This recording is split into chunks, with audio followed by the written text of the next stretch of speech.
Hello student, I am Sonam. Welcome back to my YouTube channel Apna Vidyalaya. आज के इस video में हम आप सभी को बताएंगे क्लास 10th हिंदी में आप सभी को क्या क्या पढ़ना है, यानी आप सभी के क्लास 10th के पेपर हिंदी में आप सभी का ठीक है कौन कौन से क्वेश्चन आते हैं, क्या क्या टॉपिक आते हैं, सभी हम आप सभी को इस वीडियो में बताएंगे।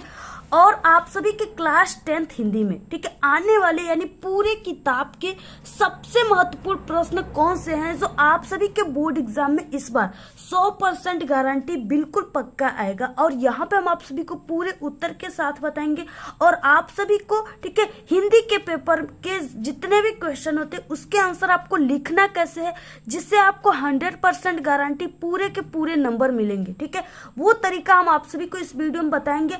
और आपके पूरे किताब से आप सभी के क्लास 10th हिंदी के पेपर में आने वाले जितने भी टाइप्स के क्वेश्चन होते हैं ठीक है बहुविकल्पी क्वेश्चन, ये 20 ऑब्जेक्टिव क्वेश्चन भी हम आप सभी को इस वीडियो में पूरा बताएंगे जो कि बिल्कुल वेरी वेरी मोस्ट इंपॉर्टेंट है, वायरल क्वेश्चन है। अगर आप लोग इस मात्र 20 ऑब्जेक्टिव क्वेश्चन को तैयार कर लिए तो इससे बाहर कोई भी ऐसा क्वेश्चन नहीं है आप सभी के हिंदी के पूरे किताब से जो आप सभी को ठीक है यानी जितना इस वीडियो में क्वेश्चन बता रहे इससे बाहर एक भी क्वेश्चन आपके हिंदी के पेपर में नहीं आ सकता, ये मेरी 100% गारंटी है। ठीक है, जितने भी क्वेश्चन सिर्फ यानी आप सभी लोग यानी पूरे आप लोग साल हिंदी की तैयारी किए हैं, लेकिन अगर आप लोग हमारे इस वीडियो से मात्र 1 महीने अगर आप लोग हिंदी की तैयारी कर लिए तो आप सभी को 100% मेरी गारंटी है कि आप सभी का हिंदी में 100 में 100 पूरा नंबर आएगा, एक भी नंबर आप सभी का कहीं पर भी नहीं कटेगा। ठीक है, क्योंकि इसमें हम पूरे क्वेश्चन ही वायरल आपको बता दे रहे हैं जो कि वेरी इंपॉर्टेंट है, इससे बाहर एक भी क्वेश्चन आएंगे ही नहीं कि आप सभी का हिंदी में नंबर कम हो। अगर आप सभी का यानी कि 70 नंबर का पूर्णांक है हिंदी के पेपर का तो आपका 70 में 70 पूरा नंबर आएगा, ये मेरी गारंटी है। अंतिम मौका है, आप सभी लोग मात्र इस वीडियो को देखकर आप लोग मार दोगे छक्का, ये मेरी गारंटी है। ठीक है, तो आप सभी लोग भी अगर चाहते हो कि इस बार आप सभी को ठीक है आपको अब की बार 95% से भी पार आप सभी लोग को नंबर लाना है, आप लोग टारगेट बनाए हो तो आप लोग इस वीडियो को सबसे पहले वीडियो को लाइक कर दीजिए। चैनल पे आप लोग नए हैं तो चैनल को सब्सक्राइब करके बेल आइकन को जरूर प्रेस कर दीजिए। इस वीडियो को आप लोग बिना स्किप किए पूरा लास्ट तक देखिएगा, तभी आप सभी को समझ में आएगा कि आपको हिंदी में क्या क्या पढ़ना है। ठीक है, और आपके पूरे किताब से सबसे महत्वपूर्ण जो हिंदी का टॉपिक है, हिंदी का प्रश्न है, वो कौन कौन से है। तो देखिए सबसे पहले और जितने भी क्वेश्चन बता रहे हैं इस बार 100% गारंटी है कि आप सभी के एग्जाम में हिंदी के पेपर में बिल्कुल छप चुका है। ठीक है, पूरा यही क्वेश्चन आएगा आप सभी के पेपर में। यहाँ पे देखिए सबसे महत्वपूर्ण गद्यांश कौन कौन से, सबसे महत्वपूर्ण पद्यांश संस्कृत के ठीक है, और कौन कौन से निबंध है, प्रार्थना पत्र है, जीवन परिचय कौन सा इंपॉर्टेंट है। ठीक है, हम आप सभी को ये भी बताएंगे। सबसे पहले हम आपको 20 नंबर का जो ऑब्जेक्टिव क्वेश्चन आपके पेपर में आ रहा है ठीक है जो बिल्कुल वायरल क्वेश्चन है उसको हम आप सभी को बता देते हैं। उसके बाद हम आपको आगे जो हिंदी का टॉपिक है प्रश्न है उसको बताएंगे, पूरा लिखकर लिखित उत्तर हम आपको बताएंगे। ठीक है, तो देखिए 20 सबसे इंपॉर्टेंट जो बहुविकल्पी प्रश्न है उसमें कौन कौन से ऑब्जेक्टिव क्वेश्चन है और कितने वायरल क्वेश्चन है जो हर साल ये आ रहे हैं। ठीक है, आप सभी को ये देखना है। देखिए सबसे पहला क्वेश्चन है रस मीमांसा कृति के लेखक हैं। ठीक है, रस मीमांसा कृति के लेखक कौन है, रामचंद्र शुक्ल है, जयशंकर प्रसाद है या प्रेमचंद है जिनका पूरा नाम मुंशी प्रेमचंद है। ठीक है, और डॉक्टर राजेंद्र प्रसाद है। तो देखिए रस मीमांसा वाला जो ये रचना है ये वेरी इंपॉर्टेंट है, किसी भी हिंदी के पेपर को आप लोग उठाकर किसी भी साल का देखोगे तो ये जरूर आया रहेगा। ठीक है, रस मीमांसा जो है वो आचार्य रामचंद्र शुक्ल का रचना है। ठीक है, ऑप्शन यहाँ पे फर्स्ट राइट है। नेक्स्ट क्वेश्चन है देखिए दूसरा, हिमालय की पुकार किस विधा की रचना है, जीवनी है, निबंध है, आलोचना है या उपन्यास है। ठीक है, तो यहाँ पे देखिए जो हिमालय की पुकार है ये जो है ये जयप्रकाश भारती का है और ये आलोचना विधा की रचना है। ठीक है, यहाँ पे विधा पूछ रखा है तो सिर्फ आपको विधा के बारे में ही ऑप्शन यहाँ पे चूज करना है। ठीक है, जैसे विधा में हो गया ये निबंध है, उपन्यास है, जीवनी है, आलोचना है, नाटक है कि क्या है।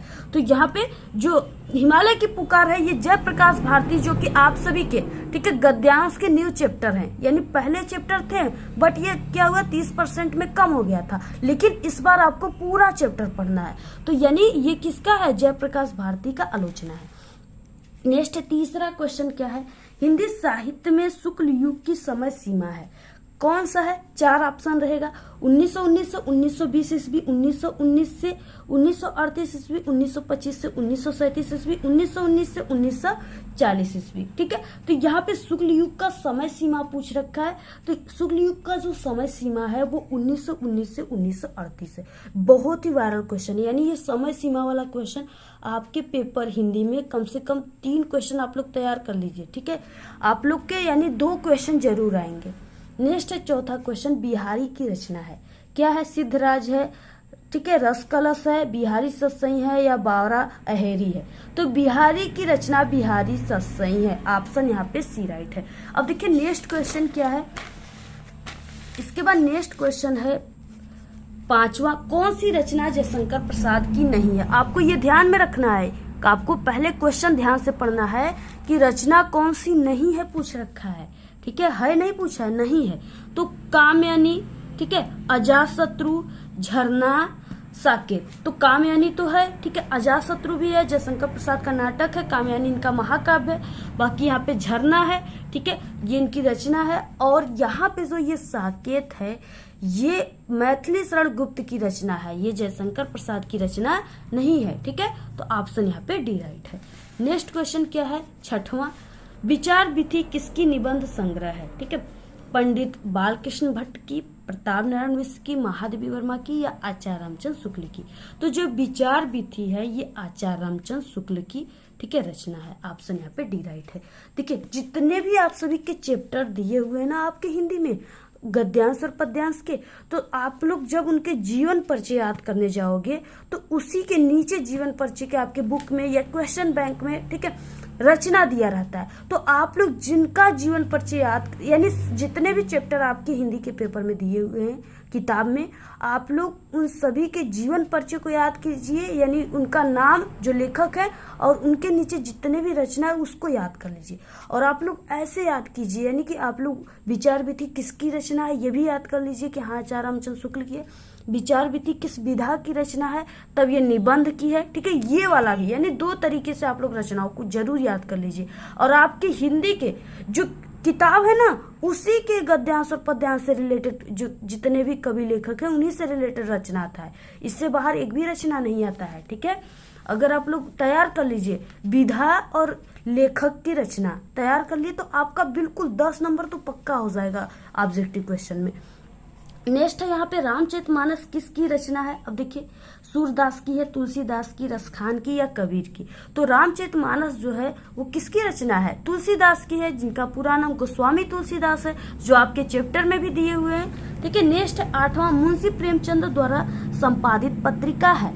ठीक है, मर्यादा और हंस है या छाया और प्रभा है, सुधा और हंस है या सरस्वती पत्रिका है? ठीक है, तो मुंशी प्रेमचंद के द्वारा संपादित पत्रिका जो है वो मर्यादा और हंस पत्रिका है। जितने भी बताएंगे क्वेश्चन है बिल्कुल वायरल है और आपको 100% समझ में आएगा। हमारी यहाँ पे कोई भी किसी भी सब्जेक्ट में, चाहे कोई भी सब्जेक्ट हो, हम कोई भी रटी रटाई आपको बात नहीं बताते हैं।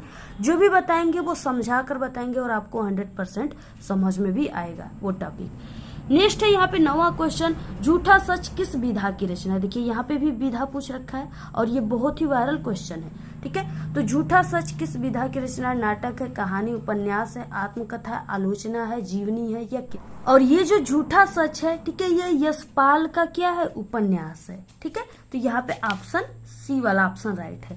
नेक्स्ट क्वेश्चन देखिए क्या है। नेक्स्ट क्वेश्चन है 10वां, कि निम्नलिखित में से सही विकल्प का चयन करें। ऐसा क्वेश्चन आपके पेपर में एक जरूर आएगा। ठीक है, तो इसमें से देखिए इसमें चयन करना है। पहला है कि डॉक्टर जो नागेंद्र हैं वो ख्याति प्राप्त उपन्यासकार हैं। ठीक है, ये गलत है क्योंकि ये ख्याति प्राप्त उपन्यासकार नहीं थे। नेक्स्ट है गबन जयशंकर प्रसाद की कृति है, ये भी गलत है क्योंकि गबन जो है वो मुंशी प्रेमचंद्र की उपन्यास है। नेक्स्ट है इरावती डॉक्टर राजेंद्र प्रसाद की कृति है, ये भी गलत है। ठीक है, क्योंकि इरावती, अपूर्व, तितली ये सब जो उपन्यास है ये जयशंकर प्रसाद की है। नेक्स्ट है डी, डॉक्टर राजेंद्र प्रसाद निबंधकार थे, ये ऑप्शन सही है। ठीक है, क्योंकि जो डॉक्टर राजेंद्र प्रसाद थे वो क्या थे? एक उपन्यासकार थे। ऑप्शन यहाँ पे डी राइट है। नेक्स्ट क्वेश्चन है 11, सही विकल्प का चयन करें। ठीक है, अब देखिए इस तरह से हम आपको 2 क्वेश्चन इसमें दे दी, यहाँ पे लिखे हुए हैं, जिससे कि आपका यानी दोनों में से कोई भी आ सकता है। सही विकल्प का चयन करें। ठीक है, जयशंकर प्रसाद एक आलोचक है, ये भी गलत है, ये आलोचक नहीं थे। महादेवी वर्मा की प्रसिद्ध रचना गोदान है, ये भी गलत है, महादेवी वर्मा की प्रसिद्ध रचना गोदान नहीं है, ये मुंशी प्रेमचंद्र की है। नेक्स्ट है सी, गुनाहों का देवता धर्मवीर भारती का उपन्यास है। ठीक है, ये भी गलत है क्योंकि ये उपन्यास नहीं है। गुनाहों का देवता धर्मवीर भारती का है लेकिन ये उपन्यास विधा नहीं है। नेक्स्ट है डी, क्या भूलूं क्या याद करूं आत्मकथा विधा की रचना है, ये सही है। ठीक है, क्या भूलूं क्या याद करूं ये हरिवंश राय बच्चन जी की, ठीक है, ये आत्मकथा है। और हरिवंश राय बच्चन जी हैं जो है वो अमिताभ बच्चन को आप सभी लोग जानते हैं, उन्हीं के पिताजी थे। ठीक है, नेक्स्ट है 12 क्वेश्चन, करुण रस का स्थायी भाव है, शोक होता है, भय, हास्य या निवेद। ठीक है, अब देखिए हम आपको बता दें जो इस बार आपके रस आएंगे वो इसी तरीके से आते हैं। ठीक है, ऑब्जेक्टिव में आता है। पहले क्या था कि उसका परिभाषा, डेफिनेशन, एग्जाम्पल आप सभी को लिखना पड़ता था, बट इस बार सिर्फ ऑब्जेक्टिव के रूप में ही आएगा। और इसमें आप सभी को क्लास 10th में करुण रस और हास्य रस, ही 2 रस आपको पढ़ना है। ठीक है, तो आप लोग दोनों रस के स्थायी भाव को याद कर लीजिए और उससे रिलेटेड आप लोग 3-3 उदाहरणों को तैयार कर लीजिए, क्योंकि उदाहरण जो होता है इस तरीके से पहचानने के लिए उदाहरण दिया रहेगा और आपको पहचानने के लिए दे देगा कि ये कौन सा रस है। ठीक है, तो आप लोग इसको तैयार कर लीजिएगा। तो देखिए करुण रस का स्थायी भाव जो होता है वो शोक होता है। ठीक है, और हास्य रस का स्थायी भाव हास्य होता है, इस तरीके से हास्य रस का स्थायी भाव हास्य होता है। ठीक है, नेक्स्ट है 13 क्वेश्चन, पीपल पात सरिस मंडोला में कौन सा अलंकार है। अब देखिए यहाँ पे अलंकार पूछ रखा है। ठीक है, अलंकार में क्या है, अनुप्रास अलंकार है कि रूपक अलंकार है, उपमा है या श्लेष है। देखिए पीपल पात सरिस मन डोला, यानी क्या है कि जो मन है, ठीक है, मन की तुलना पीपल के पत्ते से की जा रही है। तो यहाँ पे क्या है, तुलना की जा रही है, तो यहाँ पे क्या हो जाएगा, उपमा अलंकार। ऑप्शन यहाँ पे सी राइट है। नेक्स्ट क्वेश्चन देखिए क्या है, टोटल हम आप सभी को 20 ऑब्जेक्टिव क्वेश्चन बता रहे हैं, इससे बाहर कोई क्वेश्चन नहीं आएगा। ठीक है, सोरठा के प्रथम एवं तृतीय चरण में कितनी मात्राएं होती है, 11-11 होती है, 13-13 या 16-16 या यहाँ पे 24-24। तो देखिए यहाँ पे प्रथम पूछ रखा है और तृतीय चरण में, प्रथम और तृतीय चरण में 11-11 मात्राएं होते हैं। ठीक है, बाकी दूसरा और चौथा चरण में जो है 13-13 मात्राएं होती हैं।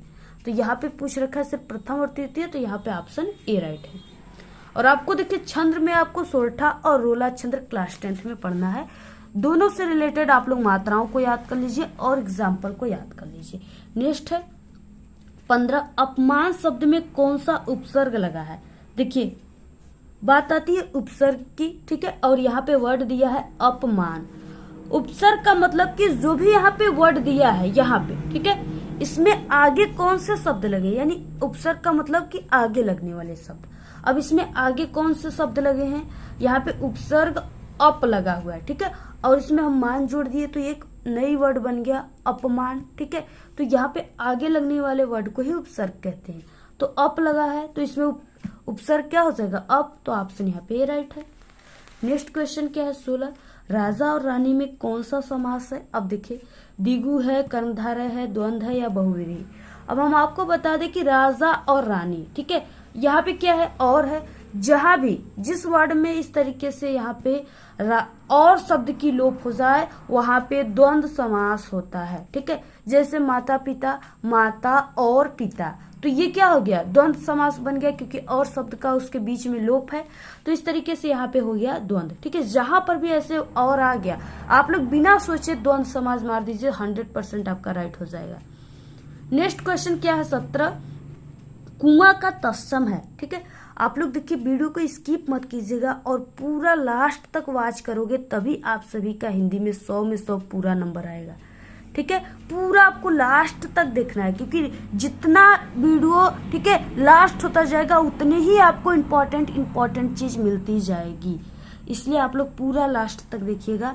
आप सभी का मात्र, यानी आप लोग अगर इन सभी टॉपिक को सिर्फ 1 मंथ आप लोग इसकी तैयारी कर लिए तो आप सभी का हिंदी में 100 में 100 लाने से कोई नहीं रोक सकता, अगर आपके अंदर जिद और जुनून है तब। ठीक है, पूरा नंबर लाने के लिए। तो यहाँ पे 17 क्वेश्चन है, कुआं का तत्सम है, कूप है, नदी है, कुइयां है या कूप है। ठीक है, तो देखिए जो कुआं है, ठीक है, कुआं का यानी आपको कुआं में ये देखना है कि इसका जो तत्सम है उसमें जो मात्राएं रहेंगी वो इस तरह से रहेंगी, ठीक है, और ये वाली मात्राएं जो है ये नहीं रहेगी, ये आपको ये ध्यान में रखना है। तो कुआं का जो तत्सम होगा इसमें ये कुआं का ये वाला होगा, ऑप्शन यहाँ पे डी राइट है। नेक्स्ट क्वेश्चन है 18, तालाब शब्द का तत्सम शब्द होगा, ठीक है, समुद्र होगा, झील होगा, तड़ाग होगा या महासागर होगा। तो तालाब शब्द का तत्सम जो होता है वो तड़ाग होता है, ऑप्शन यहाँ पे सी राइट है। नेक्स्ट क्वेश्चन क्या है, नेक्स्ट है 19 क्वेश्चन, युष्मत की विभक्ति एवं वचन बताइए, ठीक है, युष्मत की विभक्ति और वचन आपको बताना है। तो देखिए त आ गया, ठीक है, जिसमें भी त आ जाएगा ये क्या हो जाएगा, ये बहुवचन रहेगा और ये पंचमी विभक्ति रहेगा। तो यहाँ पे ऑप्शन सी पंचमी विभक्ति बहुवचन, ठीक है। अगर आप सभी लोग यानी हमने जो है शब्द रूप और धातु रूप पहचानने की ट्रिक बताया हुआ है, अगर आप लोग मात्र उस छोटी सी ट्रिक की वीडियो देख लोगे तो आप लोग 1000 प्लस विभक्ति और वचन को, ठीक है, आप सभी लोग बिल्कुल ट्रिक से याद कर लोगे, कभी आपका गलत हो ही नहीं सकेगा। तो आप लोग इस वीडियो को जरूर देख लीजिएगा, विभक्ति पहचानने की ट्रिक, ठीक है। आप लोग हमारे चैनल के प्लेलिस्ट में देख लीजिएगा या आप लोग यूट्यूब पर सर्च कीजिएगा कि विभक्ति पहचानने की ट्रिक अपना विद्यालय, हमारे चैनल का नाम भी आपको सर्च करना है, ठीक है। वहां पे वीडियोज आ जाएंगे और वहां से आप लोग इस वीडियो को एक बार जरूर वॉच कर लीजिएगा, जिससे आपकी, ठीक है, जितने भी कंफ्यूजन है सब दूर हो जाएंगे। इस क्वेश्चन, जिस वाक्य में एक उद्देश्य और एक विधेय होता है उसे कहते हैं, ठीक है, संयुक्त वाक्य कहते हैं, मिश्रित वाक्य, सरल वाक्य या विधेय, तो उसे सरल वाक्य कहते हैं, ऑप्शन यहाँ पे सी राइट है, ठीक है। नेक्स्ट क्वेश्चन क्या है, नेक्स्ट दिया है 21 क्वेश्चन, जब वाक्य की क्रिया के लिंग वचन और पुरुष एक वचन पुल्लिंग तथा अन्य पुरुष में हो तो उसे कहते हैं, उसे क्या कहते हैं, कर्मणी का प्रयोग, भावे का प्रयोग, कर्तरी का प्रयोग, ठीक है, या वाच्य। तो यहाँ पे उसे भावे का प्रयोग कहते हैं, ऑप्शन यहाँ पे बी राइट। क्वेश्चन 22, कमल का पर्यायवाची शब्द है, जलद है, नीरद है, पंकज है, सभी है, ठीक है। यहाँ पे हम आप सभी को बता दें कि जैसे आपको अगर जल की पर्यायवाची पता है, ठीक है, तो जल की पर्यायवाची में आप लोग प्लस ज लास्ट में कर दोगे तो वो कमल की पर्यायवाची बन जाएगी, ठीक है। जैसे जल है, अब इसमें हम ज जोड़ दिए तो ये जलज हो गया, तो ये किसकी पर्यायवाची बन गया, कमल का, ठीक है। अगर इसमें यहाँ पे नीर होता है पानी का, ठीक है, इसमें हम क्या जोड़ दिए, ज जोड़ दिए, नीरज, तो ये हो गया किसका, कमल का। अगर जल की पर्यायवाची में हम द जोड़ देंगे तो ये बादल की पर्यायवाची बन जाएगी, जैसे ये बादल की पर्यायवाची है, ठीक है। अब देखिए यहाँ पे पंकज, अब यहाँ पे इसमें जो है यानी एक पंकज भी कमल की पर्यायवाची है, तो ऑप्शन यहाँ पे सी पंकज, बाकी ये सब जो है ये सब बादल के हैं, ठीक है। नेक्स्ट है 23 क्वेश्चन, संज्ञा अथवा सर्वनाम की विशेषता बताने वाले शब्दों को कहते हैं, क्रिया, प्रतिविशेषण, सर्वनाम या विशेषण। तो यहाँ पे विशेषण कहते हैं, ऑप्शन डी राइट है। तो ये थे, ठीक है, टोटल यानी कि 23 ऑब्जेक्टिव क्वेश्चन हम आप सभी को बताएं। अगर आप लोग इन 23 ऑब्जेक्टिव क्वेश्चन को तैयार कर लेते हो तो आपका यहाँ से तो 20 नंबर पक्के हो गए, ठीक है। बाकी अब 50 नंबर वाले क्वेश्चन आपको कहाँ से मिलेंगे, 50 वाले नंबर वाले क्वेश्चन में सबसे इंपॉर्टेंट क्वेश्चन कौन सा है, ठीक है। अब इसके बाद हम आप सभी को ये बताते हैं और आपको उसको लिखना कैसे है, सब कुछ यहाँ पे हम आपको बिल्कुल लिख करके बताएंगे बहुत ही अच्छे तरीके से, ठीक है। और आप लोग देखिए, हम इस वीडियो में आप सभी लोगों के लिए इतना मेहनत कर रहे हैं, तो आप लोगों का भी कर्तव्य होता है कि इस वीडियो को आप लोग अपने सभी दोस्तों में व्हाट्सएप ग्रुप पे, ठीक है, टेलीग्राम ग्रुप पे जरूर आप लोग शेयर कीजिएगा। और आपको हम इसका PDF भी देंगे टेलीग्राम चैनल पे अपने, तो आप लोग हमारे टेलीग्राम चैनल को भी ज्वाइन कीजिएगा, उसका लिंक आपको इस वीडियो के डिस्क्रिप्शन में मिल जाएगा। तो देखिए इसमें क्या है, अब आपको हिंदी में 100 में 100 पूरा नंबर लाने के लिए क्या क्या पढ़ना है। तो सबसे पहले कि हिंदी के पूरे किताब के जो सबसे महत्वपूर्ण गद्यांश है वो आपको पढ़ना है, ठीक है। सबसे महत्वपूर्ण गद्यांश कौन कौन से है, तो सबसे पहला है कि कुसंग का ज्वर डैश डैश उठाती जाएगी, ठीक है। ये जो है ये आप सभी के एग्जाम में कम से कम, ठीक है, 15 से 20 बार आ चुका है, इतना वायरल है। यानी पूरे हिंदी का सबसे इम्पोर्टेंट अगर हम गद्यांश का बात करें तो ये कुसंग का जोर वाला है, ये आपके पेपर में 100% पक्का आएगा। अब देखिए पहला ये है। अब इसका आंसर आपको लिखना कैसे है, ठीक है। और दूसरा क्या है, विश्वास पात्र मित्र डैश डैश करना चाहिए। तो अब देखिए इस सबसे पहले का हम आपको बता देते हैं आंसर, इसके बाद हम आपको नेक्स्ट इंपॉर्टेंट बताएंगे क्वेश्चन, ठीक है। तो सबसे पहला था कि कुसंग का जोर। अब ये आपके पेपर में किस तरीके से आएगा और आपको उसको लिखना कैसे है।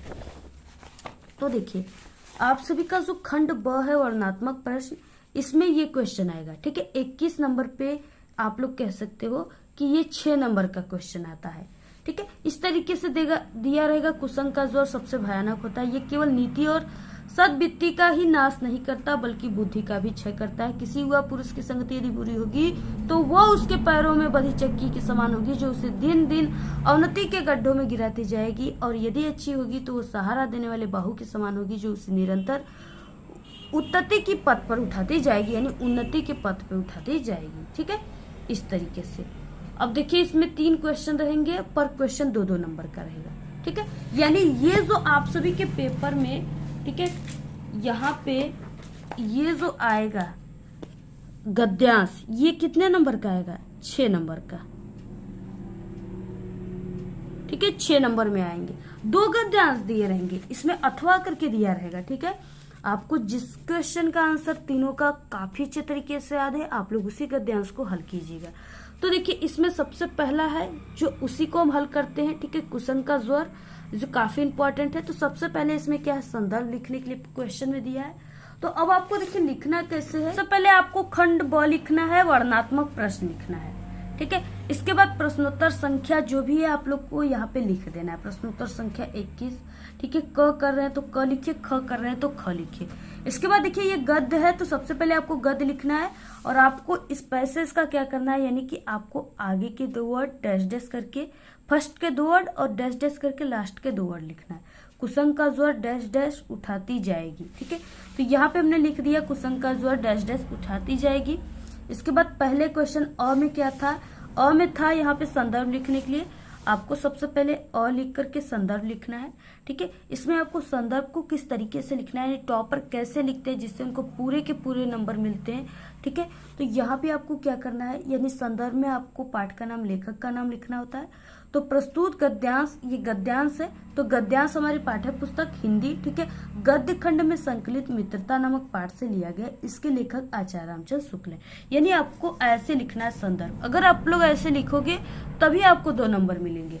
और देखिए, और ये जो है ये संगति आ गया, ठीक है, मित्र आ गया, मित्रता आ गया, तो ये मित्रता चैप्टर से है और इसके लेखक आचार्य रामचंद्र शुक्ल है, ठीक है। हम गद्यांश और पद्यांश को पहचानने की पूरी ट्रिक भी बताएं। अगर आप लोग नहीं देखे हो तो आप लोग गद्यांश पहचानने की ट्रिक अपना विद्यालय यूट्यूब पर सर्च कर लीजिएगा, वीडियो आ जाएंगी, आसानी से देख लीजिएगा। तो ये तो था यहाँ पे संदर्भ। बाकी यहाँ पे रेखांकित अंश की व्याख्या जो है, इसमें आपको सिर्फ इतने का ही व्याख्या किया जाता है, यानी जहां तक जिसके नीचे ब्लैक वाली अंडरलाइन है ना, सिर्फ उसी लाइन का व्याख्या करना है, ठीक है। तो आपको जो वर्ड लिखा हुआ है उसी से लिखना है, थोड़ा अपने शब्दों में इसको बनाकर लिखना होता है। रेखांकित अंश की व्याख्या, अब देखिए प्रस्तुत पंक्ति में लेखक बुरी संगति को भयानक, ठीक है, रोग बताया है और ये अच्छे गुणों का विनाश करने के साथ साथ बुद्धि को भी नष्ट कर देती है।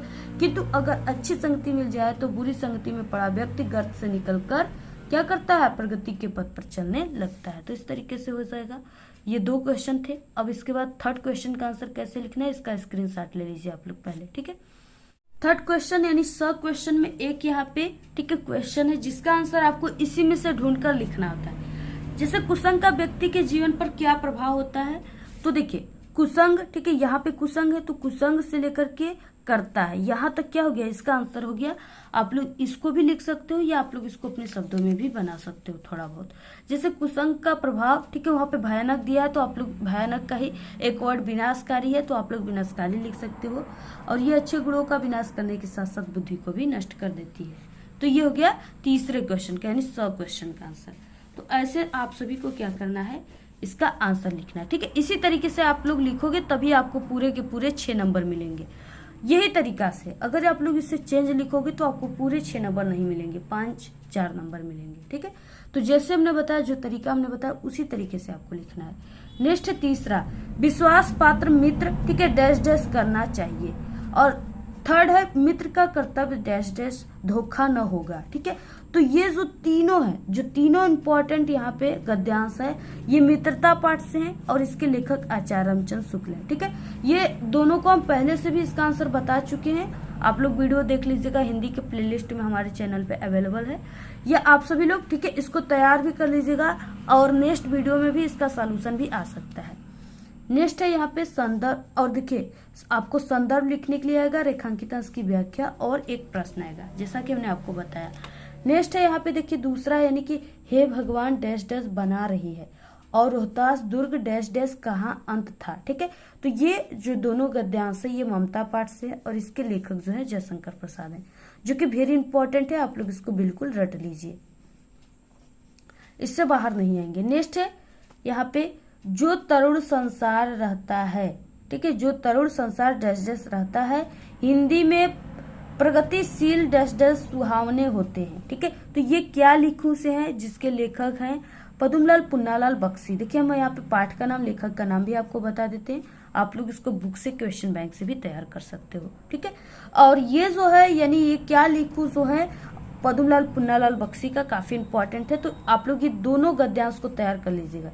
ठीक है, क्योंकि ये सब चैप्टर जो थे ये आपको पूरे इस बार हिंदी के सभी चैप्टर को पढ़ना है। ठीक है, 30% कम नहीं है, इसलिए ये वाले जो नए चैप्टर है उसमें से ज्यादातर क्वेश्चन आपके पेपर में आएगा, जो आपको पूरे यूट्यूब पर कोई भी टीचर ऐसा आपको नहीं बताता होगा। ठीक है, क्योंकि उन्हें पता ही नहीं है कि न्यू जो चैप्टर है उससे भी क्वेश्चन आते हैं। ठीक है, और हम जो आपको तरीका बता रहे हैं वो 100% बिल्कुल राइट रहेगा। जितनी अच्छी जानकारी हम आप सभी को दे देंगे, ठीक है, यूट्यूब पर आपको उतनी अच्छी जानकारी कोई नहीं देगा, क्योंकि हम एक टॉपर स्टूडेंट है। आप लोग हमारे टॉपर की वीडियो हमारे चैनल पे आप लोग देख सकते हो, या आप लोग यूट्यूब पर भी सर्च करके ठीक है देख सकते हो हमारे टॉपर की वीडियो, आपको वहाँ पे आसानी से मिल जाएगी। आप लोग वहाँ से ठीक है, आप लोग वहाँ से सीख जाओगे, गाइड पा जाओगे किस तरीके से टॉपर बना जाता है, कैसे कैसे क्वेश्चन हमने पढ़कर टॉपर बना है। तो वही सब क्वेश्चन हम आप सभी को भी बताते हैं, और यूट्यूब पर आपको इतने विश्वास के साथ, कॉन्फिडेंस के साथ कोई भी आपको नहीं बता पाएगा, और हो सकता है उनके क्वेश्चन आ भी नहीं पाएंगे। ठीक है, इसलिए अगर हमारे चैनल से जितने भी स्टूडेंट हर साल जो एग्जाम की तैयारी करते हैं हर एक सब्जेक्ट का, ठीक है, वो बोर्ड एग्जाम में यानी 90% 95% ला करके जिला टॉप ही नहीं बल्कि प्रदेश टॉप भी कुछ स्टूडेंट करते हैं। ठीक है, आप लोग ठीक है जितने भी, यानी कि हम आपको एक वीडियो बनाए हुए थे जब स्टूडेंट के रिजल्ट आए थे, तो उस समय जो स्टूडेंट थे वो काफ़ी कमेंट किए थे, तो उन कमेंटों की एक वीडियो हमने बनाया है, जो कि स्टूडेंट जो थे, जो जिले टॉप थे, प्रदेश टॉप थे, उन्होंने कमेंट किया था। ठीक है, कि हम आपके चैनल से टॉप किए, मेरे इतने नंबर आए, तो आप लोग उस वीडियो को भी देख लीजिएगा, जिससे आपका जो कॉन्फिडेंस लेवल है वो दुगुना हो जाएगा। ठीक है, तो इस तरीके से आप लोग तैयार कर लीजिएगा। नेक्स्ट, और देखिए सबसे जो इम्पोर्टेंट चैप्टर है ठीक है आपके हिंदी का, वो यहाँ पे ये है कि ईर्ष्या तू नहीं गई मेरे मन से। ठीक है, ये काफी इम्पोर्टेंट क्वेश्चन है, इसमें से लगभग 4 ऐसे गद्यांश है जो आपके पेपर में हर साल आते हैं। ठीक है, पहला, और ये रामधारी सिंह दिनकर का है, पहला है ईर्ष्या का काम डैश डैश पीछे हटे हैं। ठीक है, ये वाला आपको गद्यांश तैयार करना है। नेक्स्ट है ईर्ष्या का यही डैश डैश पड़ती है। ठीक है, ईर्ष्या से बचने का डैश डैश कम कर देगा मगर ऐसा डैश डैश विकास करे। ठीक है, ये चारों बहुत ही इंपॉर्टेंट है, रट लीजिए बिल्कुल। ठीक है, वीडियो लंबी हो जाएगी, लेकिन जो जानकारी हम आपको दे रहे हैं वो 100% राइट है, आपको ऐसी जानकारी कोई भी नहीं देगा। इसके बाद नेक्स्ट है यहाँ पे देखिए, मानव मन सदा डैश डैश करती रही है, हमारे देश में डैश डैश मानव पहुंच गया है।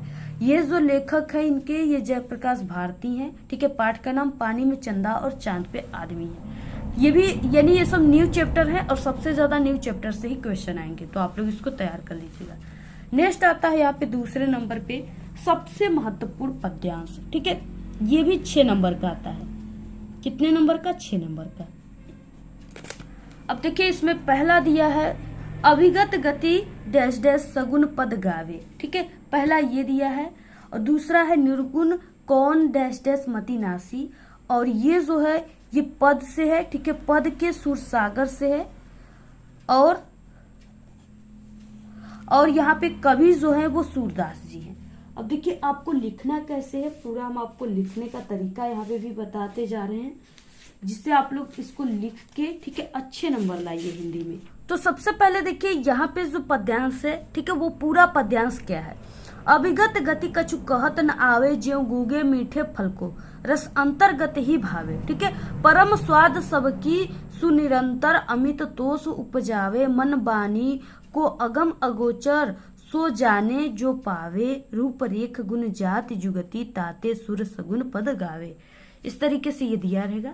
इसके नीचे जो है 3 क्वेश्चन रहेंगे। ठीक है, पहला क्वेश्चन रहेगा कि प्रस्तुत पद्यांश का संदर्भ लिखिए। दूसरा रहेगा रेखांकित अंश की व्याख्या कीजिए। तीसरा रहेगा कि प्रस्तुत पंक्तियों में कौन सा रस है। ठीक है, ये रहेगा। तो देखिए सबसे पहले कि आपको सिर्फ यहाँ से लेकर के इतने का रेखांकित अंश का मतलब इतने का व्याख्या करना है। अब आपको व्याख्या कैसे करना है कि कैसे लिखना स्टार्ट करना है जिससे आपको पूरे 6 नंबर मिल जाए, एक भी नंबर न कटे। तो वो इस तरीके से सबसे पहले प्रश्नोत्तर संख्या जो भी है नंबर, ठीक है, 2, 3, 4, 22, 21 जो भी आप लोग लिख लीजिएगा। पद में अभिगत गति यानी अभिगत गति, ठीक है, फर्स्ट के 2 वर्ड और डैश डैश करके लास्ट के 2 वर्ड, पद गावे। तो यहाँ पे अभिगत गति डैश डैश पद गावे। सबसे पहला और क्वेश्चन में संदर्भ लिखने के लिए है। ठीक है, इसके नीचे आप लोग इस तरीके से अंडरलाइन भी कर सकते हो। इसमें क्या है, प्रस्तुत पद्यांश हमारी पाठ्य पुस्तक हिंदी काव्य खंड में संकलित पद शीर्षक के सूरसागर नामक पाठ से लिया गया है। इसके रचयिता सूरदास जी हैं। ठीक है, आप लोग ऐसे भी लिख सकते हो, प्रस्तुत पद्यांश हमारी पाठ्य पुस्तक हिंदी काव्य खंड में संकलित, ठीक है, पद शीर्षक के सूरसागर से उद्धृत है। ठीक है, उद्धृत है और इसके रचयिता सूरदास जी, ऐसे भी लिख सकते हो आप लोग। इसके बाद देखिए, और आपको नेक्स्ट क्वेश्चन में रेखांकित अंश की व्याख्या है। इसमें सिर्फ आपको यहाँ से लेकर के यहाँ तक की व्याख्या करना है। सबसे पहले हम आपको इसका सारांश बता देते हैं, काफी सरल है, आप लोग को याद हो जाएगा, इंटरेस्टिंग है। ठीक है, देखिए, अभिगत गति कछु कहत न आवे, ज्यों गूगे मीठे फल को रस अंतर्गत ही भावे। यहाँ पे क्या है कि यहाँ पे निर्गुण ब्रह्म की उपासना की गई है। ठीक है, यहाँ पे यानी निर्गुण ब्रह्म के बारे में बताया जा रहा है और निर्गुण ब्रह्म के बारे में बताया जा रहा है। ठीक है, जो कि यहाँ पे निर्गुण ब्रह्म को उस तरह से समझा जा रहा है जैसे अगर कोई गूंगा व्यक्ति है, ठीक है, अगर हम उस गूंगे व्यक्ति को कोई फल दे दें, ठीक है, फल जैसे फल को रस, ठीक है, तो यहाँ पे कोई फल दे दें या हम उसको कोई भी स्वादिष्ट चीजें दे दें। ठीक है, अब जब वो गूंगा व्यक्ति उस स्वादिष्ट चीजों को खाएगा तो वो तो बोल नहीं सकता क्योंकि वो गूंगा व्यक्ति है। ठीक है, गूंगा है, अब वो बोल नहीं सकेगा, तो जो चीजें वो खाएगा वो काफी ज्यादा खुश हो जाएगा। ठीक है, और वो उसका जो जैसे हम लोग क्या होता है, कभी कभी कोई चीजें खाते हैं तो हम लोग कहते हैं ना कि काफी स्वादिष्ट चीजें हैं ये, लेकिन जो गूंगा व्यक्ति रहेगा आप लोग उससे पूछ भी नहीं सकते, अगर पूछोगे तो वो बोल भी नहीं सकता।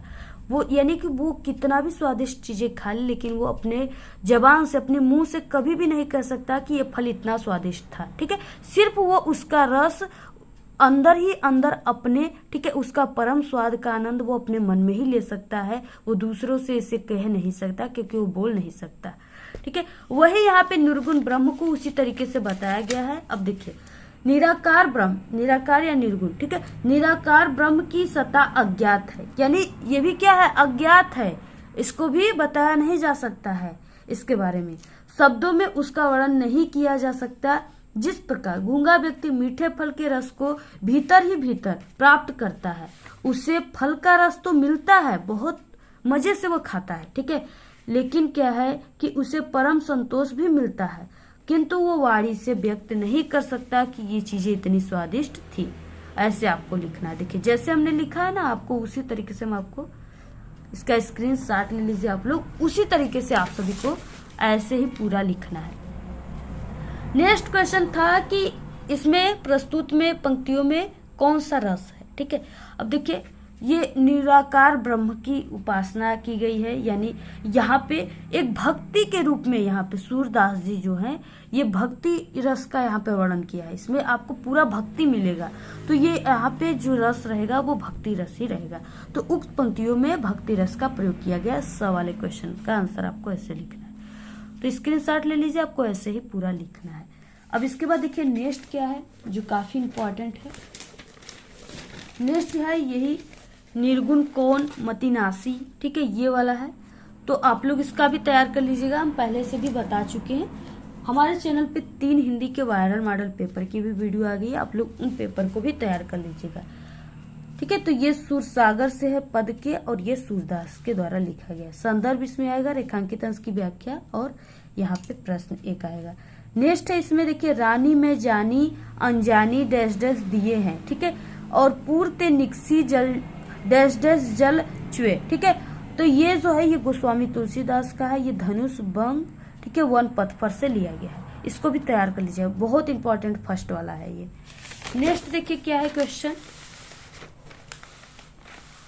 नेक्स्ट क्वेश्चन है यहाँ पे, अतुलनीय जिनके डैश डैश रण गर्जन, ठीक है, और निर्भय स्वागत डैश डैश बहाकर। ये क्या है, दोनों जो है ये स्वदेश प्रेम से है, और इसके लेखक जो है वो रामनरेश त्रिपाठी हैं। इसका आंसर भी हम बता चुके हैं, हिंदी के प्ले लिस्ट में आप लोग ढूंढ कर देख लीजिएगा। नेक्स्ट है यहाँ पे, अणु युग बने डैश डैश चंद्रानंद। ठीक है, नेक्स्ट है, चीटी और प्राणी डैश डैश चिन्हगी अक्षय। ये क्या है, सुमित्रानंद पंत के द्वारा लिखा गया है, सुमित्रानंदन पंत, और चिंटी चंद्रलोक में प्रथम बार। ठीक है, ये शीर्षक का नाम है, पाठ का नाम, तो इसको तैयार कर लीजिएगा। तीसरा अब आता है, अब तीसरा में क्या है, सबसे महत्वपूर्ण संस्कृत गद्यांश। ये जो है ये 5 नंबर का आएगा। ठीक है, कितने नंबर का, 5 नंबर का। और इसमें क्या क्या रहेंगे, तो इसमें संदर्भ रहेगा और हिंदी अनुवाद। ठीक है, संदर्भ जो है इस पे आप सभी को, यानी कि संदर्भ पे 2 नंबर और प्लस आपको हिंदी अनुवाद पे 3 नंबर मिलेगा। टोटल ये 5 नंबर का क्वेश्चन है। इसमें पहला दिया है, ऐसा नगरी डैश डैश भाषायाम कारितः। ठीक है, दूसरा है, इदम नगरी डैश डैश विसुता। ठीक है, तीसरा है, वाराणसी सुविख्याता डैश डैश प्रशंसती। ठीक है, इस तरह से दिया हुआ है, और ये वाराणसी चैप्टर से है। इसमें आपको पाठ का नाम लिखना होता है, लेखक का नहीं। ठीक है, इसमें आपको संदर्भ और हिंदी अनुवाद करना है। कैसे करना है जिससे आपको पूरे 5 नंबर मिले, तो देखिए सबसे पहले प्रश्नोत्तर संख्या, संस्कृत गद्य आप लोग लिखोगे, और ऐसा नगरी डैश डैश कारितः। ठीक है, इसमें संदर्भ आपको लिखना है, प्रस्तुत गद्यांश हमारी पाठ्य पुस्तक हिंदी के संस्कृत खंड में संकलित वाराणसी नामक पाठ से लिया गया है। ठीक है, सबसे पहले यानी आपको सिर्फ वाराणसी से लिया गया है, तो आप लोग यहाँ पे वाराणसी लिखेंगे। और इसके बाद देखिए इसका हिंदी अनुवाद आप लोग कैसे करोगे। ठीक है, तो इसमें हिंदी अनुवाद में क्या है, यह नगरी भारतीय संस्कृति और संस्कृत भाषा का केंद्र स्थल है। ठीक है, यहीं से संस्कृत साहित्य और संस्कृत का प्रकाश सब जगह फैला था। मुगल युवराज दारा सिकोह ने यहाँ आकर भारतीय दर्शन शास्त्रों का अध्ययन किया था। वह उनके ज्ञान से ऐसा प्रभावित हुए कि उसने उपनिषदों का अनुवाद फारसी भाषा में कराया। ऐसे आपको लिखना है। ठीक, स्क्रीनशॉट ले लीजिए। बाकी इदम नगरी, ठीक है, ये वाला आप सभी लोग, और वाराणसी, ये दोनों आप लोग तैयार कर लीजिएगा किताब से। ठीक है, ये आप लोग प्लेलिस्ट में भी देख सकते हो, हम बताए हैं। नेक्स्ट है यहाँ पे, अस्माका संस्कृति, ठीक है, डैश डैश यहाँ पे दृढ़ता चेती। ये काफी इंपॉर्टेंट है, आप लोग इसको तैयार कर लीजिए। देखिए इस तरीके से आपके पेपर में भी आएगा ये, अस्माका संस्कृति, ठीक है, दृढ़ता चेती, ये वाला अथवा, यानी 2 रहेगा, आप लोग को अथवा करके दिया रहेगा, उसमें से आपको लिखना है। ऐसा कर्म विराम, ठीक है, डैश डैश संस्कृति पास्का। तो ये जो है ये भारतीय संस्कृति पाठ से लिया गया है, इसको भी आप लोग तैयार कर लीजिएगा। बाकी नेक्स्ट है यहाँ पे,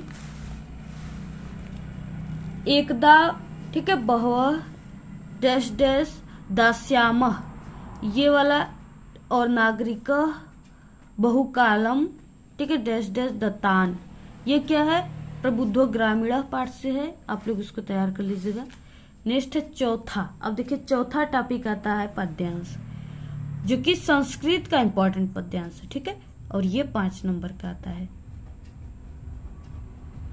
5 नंबर में इसमें भी आपको 2 नंबर संदर्भ पे, 3 नंबर आपको हिंदी अनुवाद पे मिलेंगे। तो सबसे पहला है, सर्वे भवन्तु सुखिनः सर्वे सन्तु निरामया सर्वे भद्राणि पश्यन्तु मा कश्चित् दुःख भाग् भवेत्। ठीक है, ये भारतीय संस्कृति से है। अब इसका आपको लिखना कैसे है जिससे आपको पूरे के पूरे जो है 5 नंबर मिले, तो यहाँ पे आपको लिखना इस तरीके से है। यानी सबसे पहले आपको संस्कृत पद, या आप लोग संस्कृत श्लोक लिख सकते हो, सर्वे भवन्तु डैश डैश भवेत् संदर्भ में प्रस्तुत श्लोक हमारी पाठ्य पुस्तक हिंदी के संस्कृत खंड के अंतर्गत भारतीय संस्कृति नामक पाठ से लिया गया है। हिंदी अनुवाद में सर्वे भवन्तु सुखिनः यानी सभी लोग सुखी रहो, ठीक है। सर्वे भवन्तु सुखिनः सर्वे सन्तु निरामयाः यानी सब लोग रोग रहित हो यानी कि निरोग हो।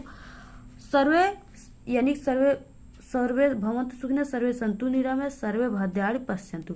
पश्यन्तु का मतलब होता है देखना, ठीक है। भद्राणि का मतलब कल्याण को, यानी सब लोग कल्याण को देखे, यानी सर्वे भद्राणि पश्यन्तु माँ कश्चित् दुःख भाग् भवेत् कोई भी दुखी न हो, ठीक है।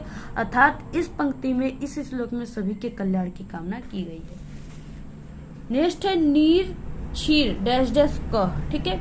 ये भी बहुत ही वायरल क्वेश्चन था, बहुत वेरी इंपॉर्टेंट, कई बार आया हुआ है।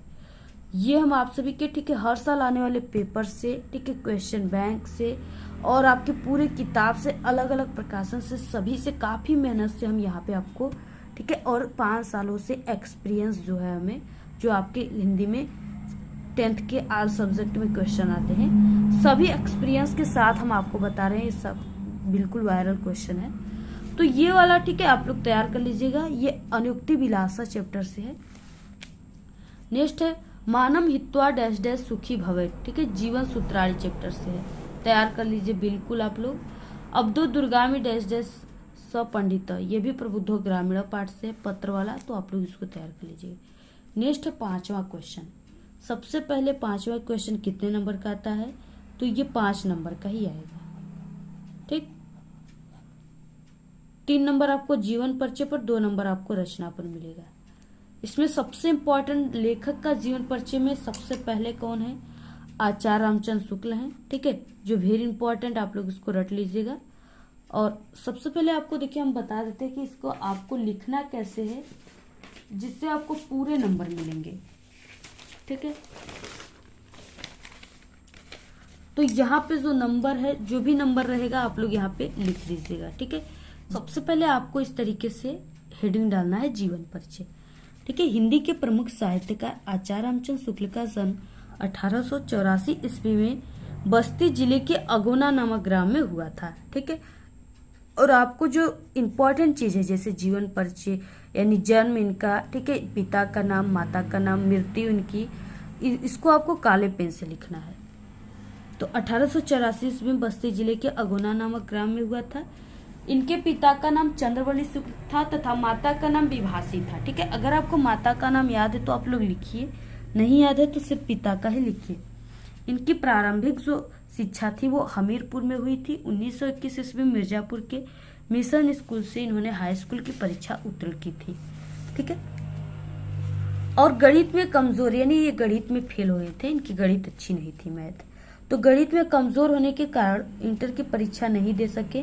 कुछ दिनों तक इन्होंने नागरिक परिचारिका सभा, ये इनकी पत्रिका थी, जिसका इन्होंने संपादन किया था, ठीक है, संपादन किया था। इसके बाद क्या हुआ, श्वास का दौरा पड़ने के कारण इनका जो मृत्यु हुआ था वो 1941 ईस्वी में हो गया, ठीक है। यहाँ पे इस तरीके से यहाँ पे जगह नहीं था तो यहाँ पे हमने लिखा हुआ है 1941 ईस्वी में हो गया इनका निधन। इनकी प्रमुख रचनाएं आप सभी को लास्ट में जरूर 2-3 लिख देनी है।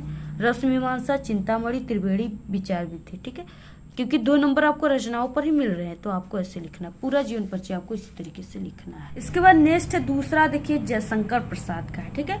आपको 4 याद कर लेना है, यहाँ पे ये 4 नंबर का है, ये पहला है, ये दूसरा है, तीसरा, चौथा, ठीक है। 4 जीवन परिचय आपको लेखक का याद कर लेना है। दूसरा है जयशंकर प्रसाद का। जयशंकर प्रसाद का आपको कैसे लिखना है, तो इस तरीके से प्रश्नोत्तर संख्या जो भी है जयशंकर प्रसाद।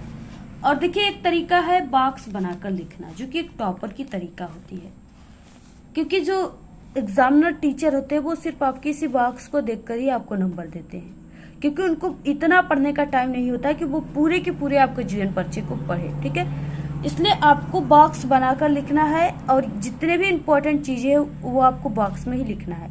यानी सिर्फ आप लोग 3 से और 6 चीजों से आप लोग पूरा जीवन परिचय बना लोगे, किसी भी का भी कवि या लेखक का।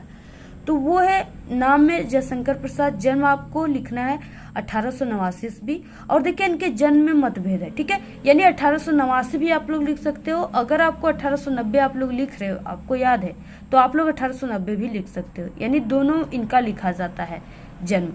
स्थान काशी वाराणसी में हुआ था, वाराणसी में, बनारस में। पिता का नाम देवी प्रसाद। रचनाएं कामयानी, लहर, तितली, ठीक है, इरावती, अपूर्ण।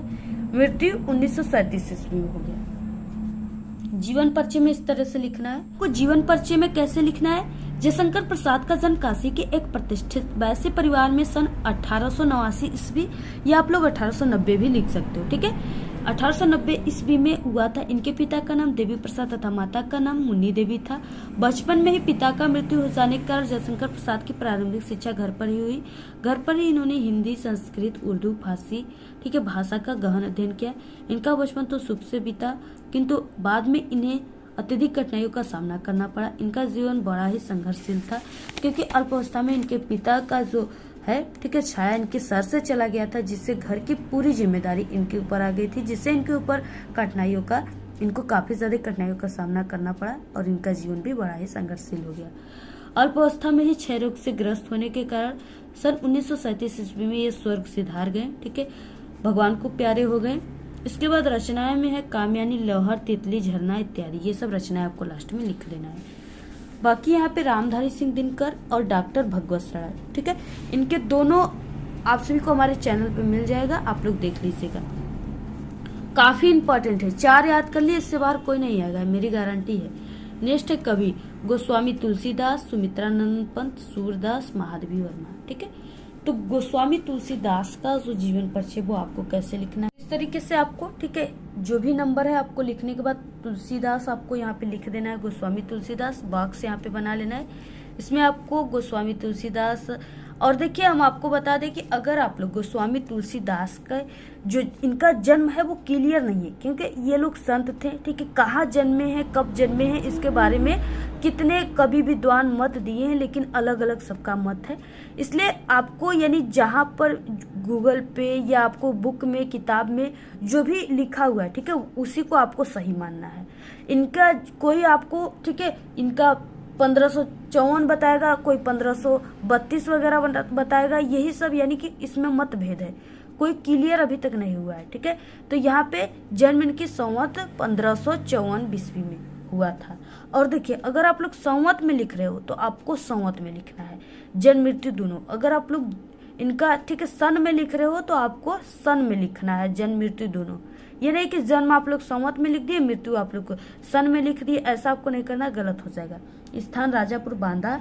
पिता का नाम आत्माराम दुबे, ठीक है। रचनाएं रामचरितमानस। मृत्यु 1600 यानी 80 ईस्वी में हुआ था, संवत। अब लिखना कैसे है, तो इसी तरीके से लिखना है। गोस्वामी तुलसीदास का जन्म संवत 1554 ईस्वी को बांदा जिले के राजापुर नामक गांव में हुआ था। इनके पिता का नाम आत्माराम दुबे तथा माता का नाम हुलसी था। इनका बचपन का नाम रामबोला था, क्योंकि देखिए जो तुलसीदास जी थे, इनका जब जन्म हुआ था तो इनके मुख में दांत पाए गए, ठीक है, और ये जन्म लेते ही राम का नाम ले लिए, बोल दिए, जिसे इनके राम बोला या इन्हें तुला राम भी कहा जाता है। और दांत होने के कारण इनके मुख में, इनके माता पिता, इन्हें बचपन में इनके मुख में दांत हो गया था, ठीक है, जन्म लेते ही। तो इनके माता पिता इन्हें राक्षस समझ के नदी के किनारे कहीं फेंक दिए थे, ठीक है, क्योंकि जो बच्चे जन्म लेते हैं उनके मुख में दांत थोड़ी नहीं होता, वो बोलने थोड़ी नहीं लगते, इसलिए ये बोलने लगे तो भाई ये सबसे अलग हो गए। तो उस समय के लोग इन्हें राक्षस ही समझ लिए, तो इसको क्या किए कि इनको त्याग दिए, ठीक है। अब देखिए ये जो थे ये सरयू प्रारूप ब्राह्मण थे, इनके माता पिता इन्हें बचपन में ही त्याग दिए थे। अब इनको फिर कौन इनका सेवा पानी किया, तो वो जो थे वो स्वामी नरहरि दास थे, जो इनको अपने घर ले गए और इनका पालन पोषण किया और इन्हें साहित्य का ज्ञान दिया, ठीक है। इनका विवाह भी उन्होंने कराया रत्नावली से साथ, और ये अपनी पत्नी के प्रेम पास में बहुत ही अनुरुक्त रहते थे, यानी पत्नी से बहुत ज्यादा प्रेम करते थे। लेकिन पत्नी के डांट के कारण इनके मन में क्या हो गया, वैराग्य उत्पन्न हो गया, ठीक है।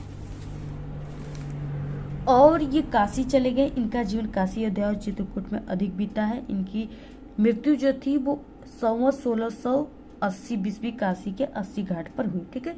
जैसे कहावत है, संवत 1680 गंग के तीर, सावर शुक्ला सप्तमी, तुलसी तजो शरीर, इस तरीके से कोई कहावत है, तो आप लोग इसको भी तैयार रखना।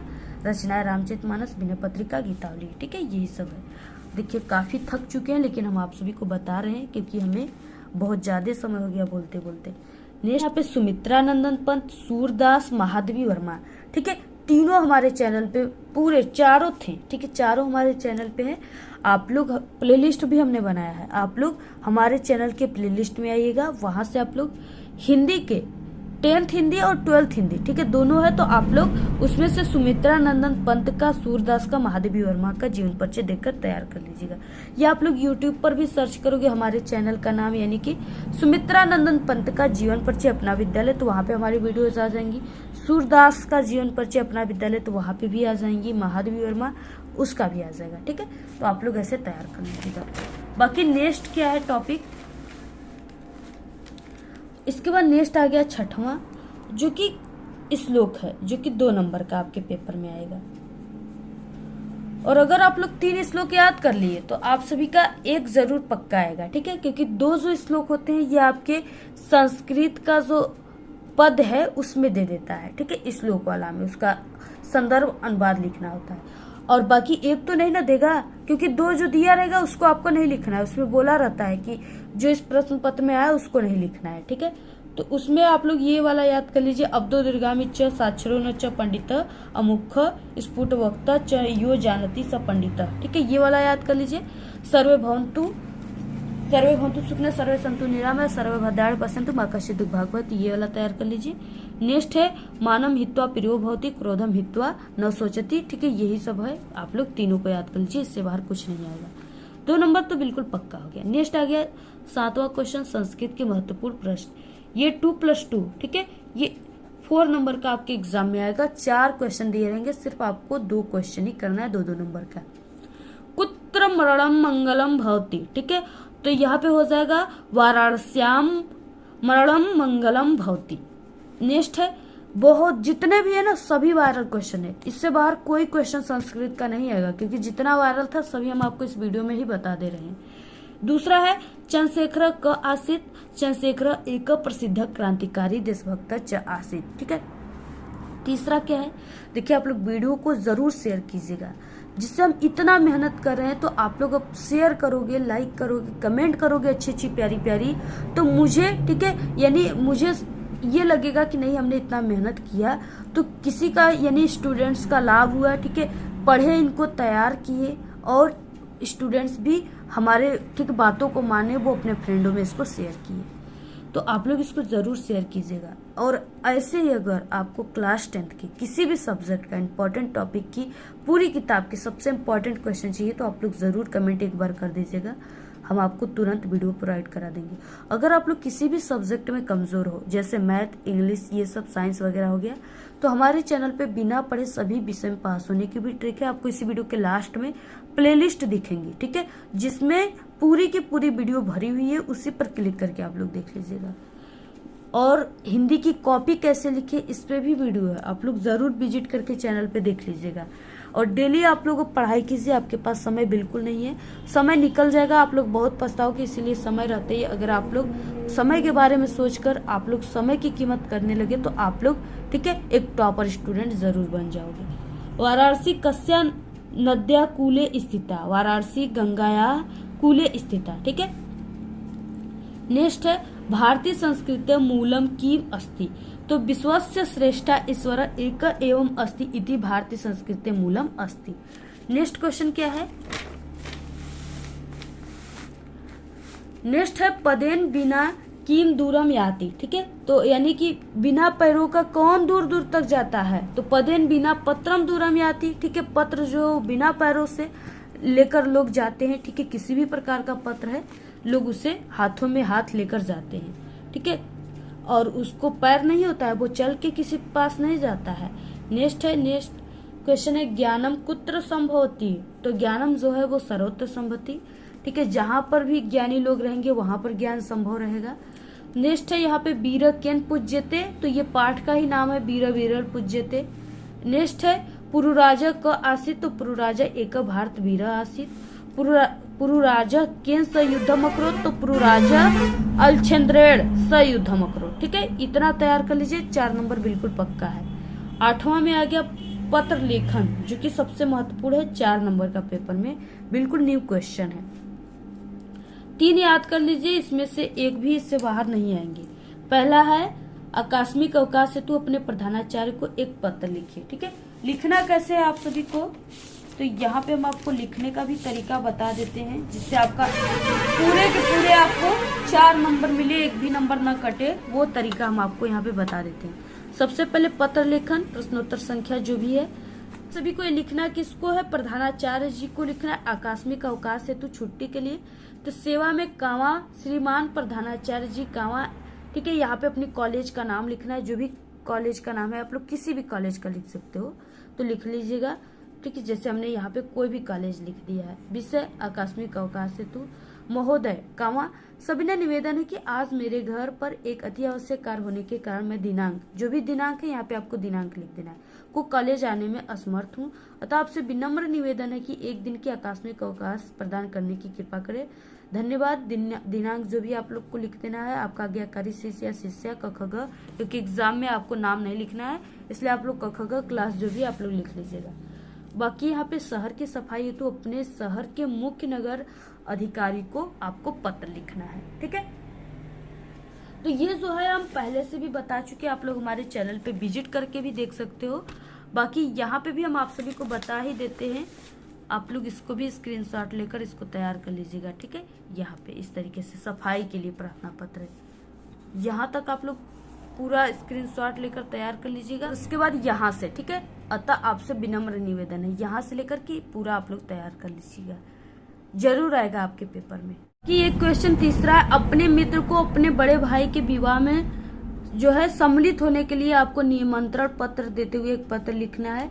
3 तैयार कर लीजिए, 1 जरूर आएगा। ठीक है, तो ये हमने पूरा बताया हुआ, आप लोग चैनल पे विजिट करके देख लीजिएगा। नेक्स्ट आता है यहाँ पे निबंध और खंड काव्य, सबसे लास्ट क्वेश्चन है। ठीक है, निबंध में कौन कौन से निबंध है, कितने नंबर का ये आता है, तो निबंध जो है इस बार आपके पेपर में 7 नंबर का कर दिया गया है। ठीक है, 7 नंबर का। अब देखिए सबसे इम्पोर्टेंट कौन कौन से निबंध है। सबसे पहले पर्यावरण प्रदूषण, ठीक है, ये इस तरह से भी आ सकता है, प्रदूषण की समस्या और समाधान। अगर पर्यावरण दे दिया तो आप लोग जो याद किए, यानी जो इस वीडियो में हम आपको बताएंगे वही आपको पूरा का आंसर लिखना है। ठीक है, आपका बिल्कुल राइट हो जाएगा। तो प्रदूषण की समस्या और समाधान। नेक्स्ट है विज्ञान अभिशाप या वरदान, जनसंख्या वृद्धि की समस्या में समाधान। राष्ट्र प्रेम, स्वदेश प्रेम या देशभक्ति, मेरा प्रिय कवि तुलसीदास। ठीक है, ये आप लोग यानी कि 5 याद कर लीजिए, इससे बाहर कोई भी निबंध नहीं आएगा। अब देखिए आपको जैसे हम यहाँ पे एक बता देते हैं पर्यावरण प्रदूषण के बारे में। ठीक है, कि आपको लिखना कैसे है। आपको देखिए इस तरीके से पर्यावरण प्रदूषण लिखना है, जो भी है प्रदूषण की समस्या और समाधान, आपको हेडिंग लिख देना है। और पहले रूपरेखा हेडिंग रहेगा, इसमें आप सभी को रूपरेखा के अंतर्गत आपको जो भी ये लिख रहे हो निबंध, उसके अंतर्गत जितने भी हेडिंग आप लोग इस निबंध लिखने में यूज करोगे वही आपको रूपरेखा में लिखना है। जिससे प्रस्तावना, प्रदूषण के प्रकार, पर्यावरण प्रदूषण के कारण, प्रदूषण को रोकने का उपाय, लास्ट हेडिंग उपसंहार है। ठीक है, सबसे पहला जो भी हेडिंग है आप लोग उस रूपरेखा वाले हेडिंग को आप लोग लिख करके उसके बारे में थोड़ा थोड़ा लिख दीजिए अपने शब्दों में। ठीक है, प्रस्तावना में आपको लिखना है विश्व में तेजी से बढ़ती जनसंख्या पर्यावरण प्रदूषण का कारण है। प्रदूषण का अर्थ स्वच्छ वातावरण में ही जीवन का विकास संभव है। ठीक है, अपने आसपास का वातावरण दूषित हो जाना ही प्रदूषण कहलाता है। तो ये हो गया, इस तरीके से आपको लिख देना है। और अगर आप लोग हाइलाइटर का यूज करना चाहते हो तो आप लोग इस तरीके से कर सकते हो, नहीं चाहते हो तो मत कीजिएगा। ठीक है, कोई जरूरी नहीं है। नेक्स्ट है प्रदूषण का प्रकार। आज के वातावरण में प्रदूषण जो है वो निम्न रूपों में, ठीक है, दिखाई पड़ता है। कौन कौन से रूपों में, तो यहाँ पे दिया हुआ है जो है वायु प्रदूषण, जल प्रदूषण, ध्वनि प्रदूषण, रासायनिक प्रदूषण, यानी 4 रूपों में। नेक्स्ट है, अब जो भी यहाँ पे रूप है यानी जितने भी प्रकार है प्रदूषण के, उसी को आपको बारी बारी से हेडिंग डालकर उसके बारे में आपको अपने शब्दों में जो भी आप लोग दैनिक जीवन में देख रहे हो उसके बारे में ही आपको लिखना है। जितना आप लोग अपने से बनाकर लिखोगे एग्जामिनर टीचर उतने ज्यादा प्रसन्न होते हैं और आपको पूरे नंबर देते हैं। तो वायु प्रदूषण में विशेष प्रकार की गैसें अपने विशेष मात्राओं में अनुपात में उपस्थित होते हैं। जीवधारी अपने क्रिया में ऑक्सीजन व कार्बन डाइऑक्साइड का प्रयोग करते, मानव अपनी आवश्यकताओं के कारण इसे दूषित कर रहा है। जल प्रदूषण, जल का हमारे जीवन में सबसे महत्वपूर्ण योगदान है। ठीक है, जैसा कि गांव-गांव में जो होता है, आप लोग जल की टंकियों को देखे होंगे, ट्रैक्टर पे आते हैं उस टंकियों के पीछे लिखा होता है जल ही जीवन है। ठीक है, तो इसलिए हाँ सच बात है, जल ही जीवन है। जल के बिना जो है मानव का जीवित रहना असंभव है। ठीक है, जल में कुछ तत्व जैसे खनिज लवण, कार्बनिक, अकार्बनिक गैसें आदि का अधिक मात्रा हो जाने से जो जल है वो प्रदूषित हो जाता है। इसका स्क्रीनशॉट ले लीजिए आप लोग, और इसको आप लोग बिल्कुल जैसे मन तैसे आप लोग रटिए, लेकिन इसको रट लीजिए, समझ लीजिए, तैयार कर लीजिए। ध्वनि प्रदूषण आज की एक नई समस्या है। इसे वैज्ञानिक प्रगति ने पैदा किया है। जैसे मोटर कार, ट्रेन तथा कारखानों, मशीनों, लाउड स्पीकरों आदि की ध्वनि प्रदूषण बढ़ जाता है। ठीक है, जो कि ध्वनि प्रदूषण का कारण बन जाता है। जैसा कि आप लोग को हमारे भी वीडियो में कभी कभी मोटर कारों की हार्न, ठीक है, पीप पाप सुनाई देती होगी। इसके लिए आप सभी से सॉरी, क्योंकि ठीक है हमारे घर के तरफ से ये सब होता है। जैसे यहाँ पे देखिए ट्रेन की आवाज आपको सुनाई दे रही है ना। नेक्स्ट है यहाँ पे रासायनिक प्रदूषण। आज के आधुनिक खेती से रासायनिक प्रदूषण तेजी से बढ़ रहा है। अत्यधिक जनसंख्या वृद्धि के कारण उपज में वृद्धि होने के लिए, ठीक है, दवाइयों और कीटनाशकों का प्रयोग हो रहा है। प्रदूषण का कारण क्या है? पर्यावरण प्रदूषण का सबसे बड़ा कारण जो है विश्व में तेजी से जनसंख्या वृद्धि है। जनसंख्या सुरसा की भांति विकराल रूप धारण की हुई है। ठीक है, स्क्रीनशॉट ले लीजिए आप लोग, इसको रट लीजिए। और इसके बाद विकराल रूप धारण की हुई है। दूसरा कारण है इसका विज्ञान, मानव पर इसका बुरा प्रभाव पड़ रहा है। प्रदूषण को रोकने का उपाय बढ़ती हुई जनसंख्या पर रोकथाम तथा अधिक से अधिक जो है वृक्षारोपण, यानी वृक्ष लगाया जाए, पेड़ पौधे लगाया जाए। ठीक है, आप लोग भी एक वृक्ष जरूर लगा दीजिए अपने बर्थडे पर, या कोई भी दिन है आप लोग लगा दीजिए, जो आपको बड़ा होकर वो आपको अच्छा ऑक्सीजन देगा। ठीक है, आपको गर्मियों में छां देगा, ताजी हवाएं देगा, तो आप लोग जरूर लगाइए। और आपके घरों के आसपास का पर्यावरण संतुलन भी अच्छी बनी रहेगी। तो वृक्षारोपण आप लोग कीजिए। ठीक है, जल में कचरे व मृत शरीर जो है उसको न बहाया जाए तथा धुआं से बचने के लिए कल कारखानों को वहां लगाया जाए जहां पे जनसंख्या कम होती हो। उपसंहार, इसके लिए हम सबको मिलकर पर्यावरण को बचाना होगा। प्रदूषण की समस्या आज पूरे विश्व में है। इसके लिए शासन व सरकार को मिलकर पूर्ण रूप से इस पे ध्यान देना चाहिए और पर्यावरण को बचाने के लिए उचित कार्य करना चाहिए। इस तरीके से आपको पूरा लिखना है। आप लोग इसका स्क्रीनशॉट ले लीजिए और इसको तैयार कर लीजिए। यानी ये जो प्रदूषण वाला है ये पक्का आएगा, ये हिंदी में बिल्कुल लिखित है हर साल कि ये पेपर में जरूर आता है। इसके बाद देखिए विज्ञान अभिशाप या वरदान। ठीक है, ये हम बताए हुए, आप लोग चैनल पे विजिट करके देख लीजिएगा। 5-6 दिन हो रहा है, अभी हमने पूरा इसके बारे में बताया है लिखित रूप से, आप लोग देख लीजिएगा जरूर।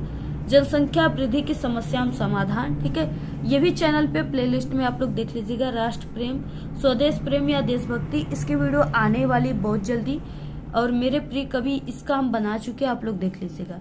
नेक्स्ट आता है 10वां में खंड काव्य, जो कि 3 नंबर का आपके पेपर में आता है।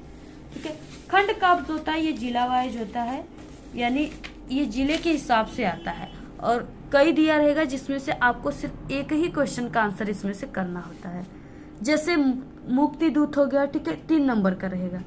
मुक्ति दूत, ज्योति जवाहर, अग्र पूजा, मेवाड़ मुकुट, ठीक है, जय सुभाष, कर्णवीर, तुमुल, इस तरीके से कई दिया हुआ है। अब देखिए ये जिले के हिसाब से आपको तैयार करके जाना है। आप लोग जिस जिले के हो ये मुझे नहीं पता है, लेकिन कमेंट करोगे तो हो सकता है हम ट्राई करेंगे कि आप सभी को हम बता दें कि आप लोग इस जिले के हो तो आपको ये वाला खंड का पढ़ना याद करना है। अगर हाँ, और आप लोग अपने टीचर से भी संपर्क कर सकते हो, और आपके पास अगर हिंदी का किताब है, क्वेश्चन बैंक है, तो उसमें भी आप सभी लोग देख सकते हो। ठीक है, फर्स्ट पेज में उसके वहां पे भी आपको मिल जाएगा। तो इस तरीके से आप लोग को तैयार करके जाना है। तो ये हो गए हिंदी के सबसे इम्पोर्टेंट, ठीक है, 10 टॉपिक, यानी पूरे आपके हिंदी के पेपर में इतने ही क्वेश्चन आते हैं। यही सब चीजें आपको हिंदी में पढ़ना है, यही सब आपके हिंदी के पेपर में पूछे जाते हैं।